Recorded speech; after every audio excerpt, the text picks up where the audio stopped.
E aí, galera, eu sou o Ney Santos e hoje temos a honra de receber um amigo, um irmão, meu mentor, Salomão Santos.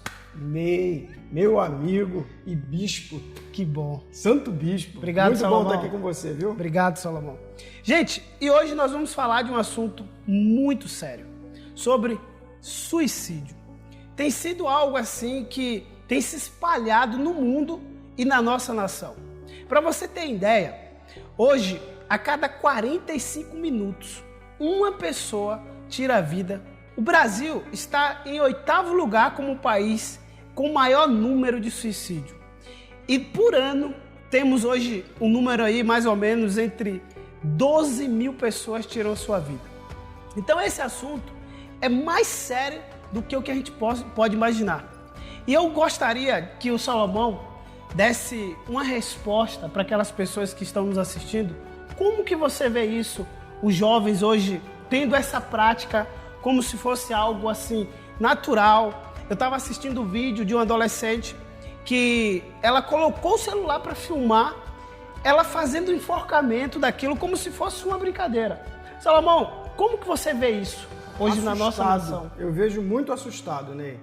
É um movimento que me alarmou há algum tempo atrás. Eu também assisti esse vídeo e fiquei pensando que nós precisamos dar uma resposta a essa geração que de alguma maneira perdeu a referência, perdeu o entendimento de que a vida não acaba aqui na Terra, de que há algo depois. As grandes mentiras que permeiam o suicídio são elas. Se eu morrer, acabou tudo. Exterminou. É como se desligasse um motor, como se quebrasse um aparelho. Acabou. Mas isso não é verdade. Um outro ponto de vista é aquele ponto de vista de quem entende que Deus vai perdoar. Deus é bom. No final vai tudo acabar em pizza. Ah, eu vou na igreja, em cima da hora Deus vai me perdoar. E tem o outro ponto de vista, que é o que eu gostaria de deixar claro aqui, que existe uma vida após a morte e que entre a nossa vida e a vida que vem após a morte vai ter uma divisão. E pode ser que quem se mata ou quem se matou tenha ido para o inferno. E aí é o grande problema. Eu creio, Ney, que hoje a derradeira mentira de Satanás é convencer as pessoas a se matar para aliviar algum tipo de sofrimento.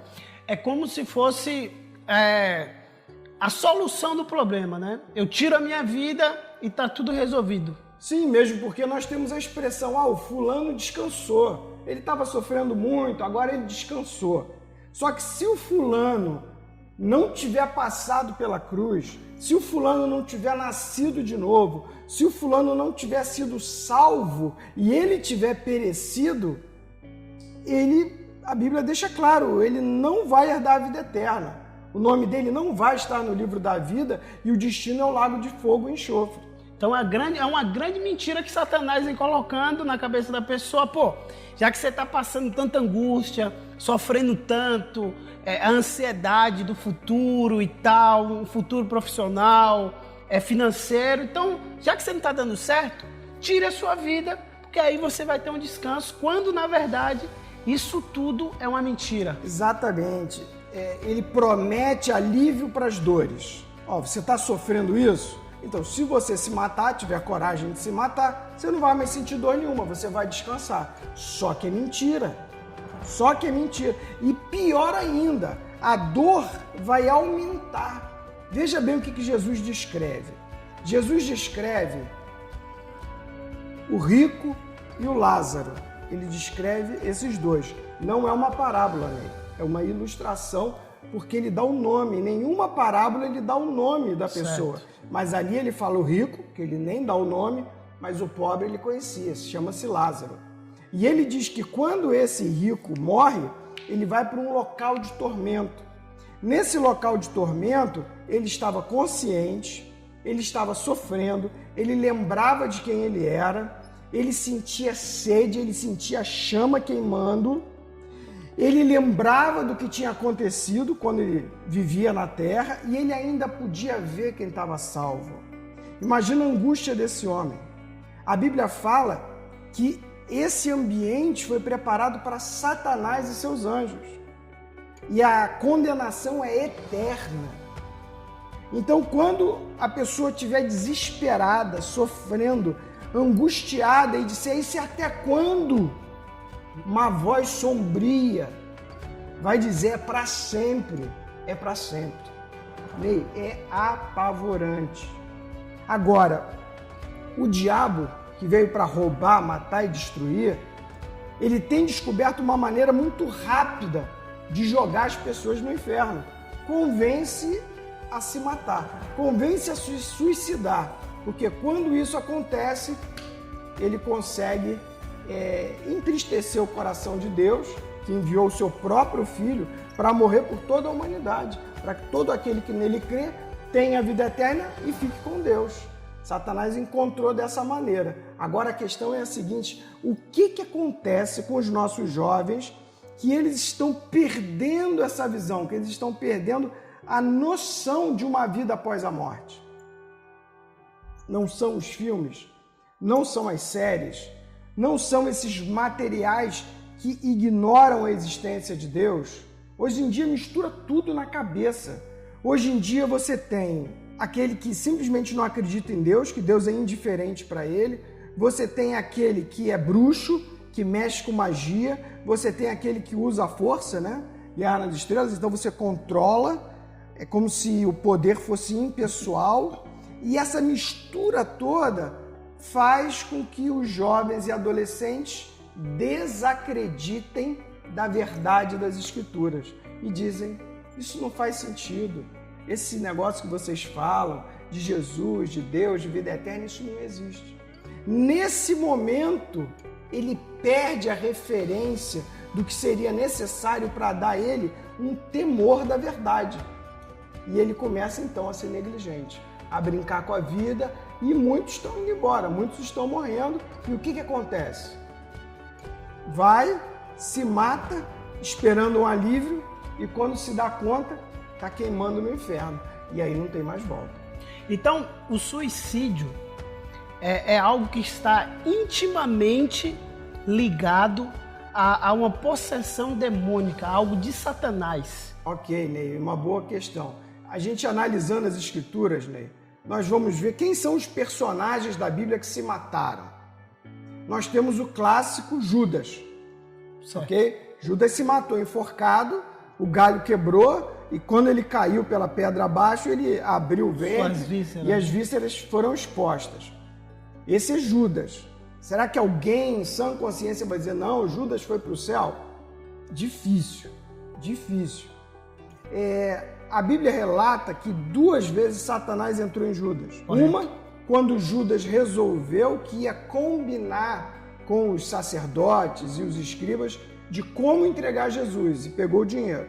E uma outra, quando eles já estavam no ambiente da ceia, que Jesus pega, dá o bocado de pão molhado na boca do Judas e fala, o que tens que fazê-lo, faz-o depressa. Satanás entra e Judas vai trair Jesus. Ou seja, 2 vezes uma menção clara de possessão na Escritura de uma pessoa que veio a tirar a própria vida. O próprio Satanás entrou em Judas e ele terminou por se matar. Outra situação que você vai ver é que o Saul, ele era o primeiro rei de Israel antes do rei Davi. Saul, ele abandonou o caminho do Senhor, ele foi teimoso e a Bíblia fala, e o mau espírito da parte de Deus veio sobre Saul. Então Saul era atormentado por esse demônio. Saul era atormentado por esse demônio. Lá na frente, Saul vai procurar uma necromante, que é uma bruxa, uma feiticeira. E no dia seguinte, Saul vai se matar. Ele se lança sobre a própria espada e ali ele acaba morrendo. Então,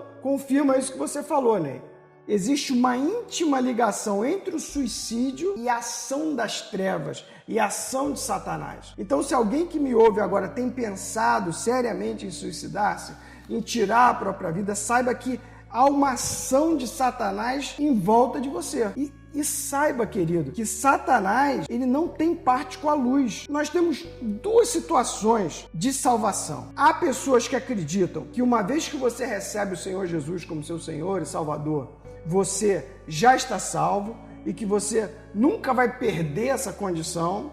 Certo. E há outros que entendem que, dependendo da sua escolha a partir daí, você vai experimentar um afastamento de Deus e pode perder a salvação. Qualquer um desses dois vai deixar a condição de quem se mata muito frágil. Vou te mostrar por quê. Se a pessoa teve um encontro com Deus, ela é a habitação do Espírito Santo, ela dificilmente vai se submeter a uma ação de Satanás tão invasiva ao ponto dela querer tirar a vida.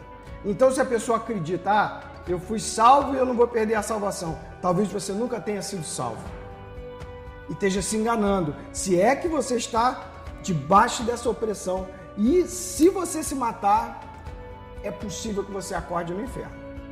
Abra os olhos e não tenha mais jeito para você.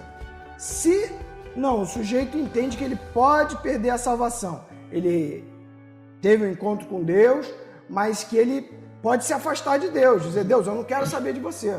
Eu não imagino ninguém sendo levado pelas orelhas para Deus.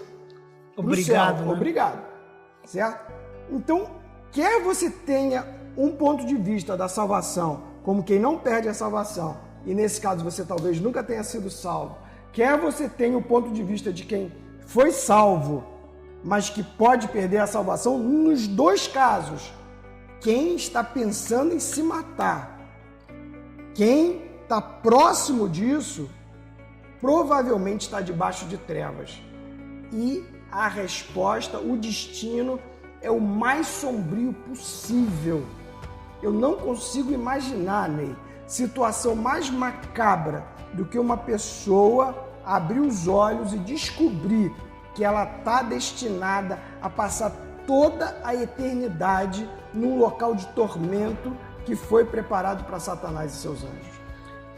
Salomão, chegando a essa conclusão de que o suicídio é uma opressão de Satanás, é algo satânico e que muitas pessoas até falam assim, mas Sansão se suicidou. O que você tem a dizer sobre isso? Então, eu entendo que Sansão não se suicidou, Ney. Sansão aparece na lista dos heróis da fé. Sansão, ele teve os olhos vazados, ele estava debaixo, estava como prisioneiro dos filisteus, e ele faz a seguinte oração: Senhor, concede-me a força mais uma vez para que eu me vingue dos teus inimigos. Então a ação de Sansão não foi uma ação de quem quer diminuir a própria dor e se matou. É muito diferente. A ação dele é uma ação militar, guerreira. Mais uma missão, né? Mais uma missão, como se fosse assim, olha, se você tomar aquela cidade ali, ou aquele ambiente, aquela casa-mata, você vai salvar a cidade inteira. Mas isso pode te custar a vida. Mas você é um soldado, você fala, eu vou agora. E você vai lá e consegue tomar conta, consegue salvar a cidade, mas isso te custa a vida. Sansão, quando ele destrói aquela parte, né, aquela casa onde estavam os filisteus, que ele junta as duas pilastras, ou empurra, não sei bem, aquilo ali causa a morte de mais filisteus do que durante toda a vida de Sansão. Verdade. Então foi uma missão muito bem sucedida, só que custou a morte. É diferente de suicídio. É diferente de uma pessoa que tira a sua vida, né? Sansão é como se ele se tivesse sacrificado em prol de uma missão. Perfeito. E para finalizar, eu queria que você deixasse uma saída, porque eu acredito, gente, que tem muitas pessoas passando por isso, por depressão, pensando em tirar a sua vida. E eu queria, Salomão, que você deixasse uma saída para essas pessoas que não sabem nem o que fazer mais com essa situação que estão envolvidas. Via de regra, essa pessoa está envolvida com depressão. É uma dor que chega quase até o corpo por conta de uma tristeza da alma. É uma dor opressiva. E junto dessa dor tem uma voz que fala: se mata, acaba com isso, eu não aguento mais isso. Primeira coisa é entender que essa voz não é sua. Essa voz é de Satanás, que está querendo te levar a isso. Segundo ponto, pedir ajuda. Pô, eu não consigo me livrar dessa dor, eu quero pedir ajuda. Então peça ajuda a um pastor, compartilhe isso com alguém, busque ajuda na igreja, escreva para nós, escreva para o canal, faça uma nota e vamos orar. Eu creio que Deus tem uma vida abundante e pode ser que estamos chegando assim, sem esperança nenhuma. Agora que você entende que a vida não vale nada, talvez seja o melhor momento para se entregar definitivamente para Jesus. E a partir daí, todos os dias da sua vida você dizer, eu estava morto, mas agora o Senhor me encontrou e eu posso ter vida, e já que eu tenho vida, eu vou viver para Ele. E essa pessoa vai descobrir a melhor qualidade de vida que um ser humano pode ter, que é quando está alinhado com Deus, cheio da presença de Deus, cheio de alegria e de gratidão. Isso aí. Galera, se esse vídeo abençoou a sua vida, se você conhece alguém que está passando por essa situação, compartilhe esse vídeo para que mais pessoas possam ser alcançadas e libertas pelo poder da verdade, que é a palavra de Deus. E não esqueça de deixar seu comentário. É isso aí, que Deus te abençoe. Um grande abraço e até a próxima. E faça perguntas. Se você ficou com alguma dúvida, alguma colocação que nós fizemos, você não entendeu direito, escreve aí no comentário que a gente vai estar respondendo. É isso aí. Valeu.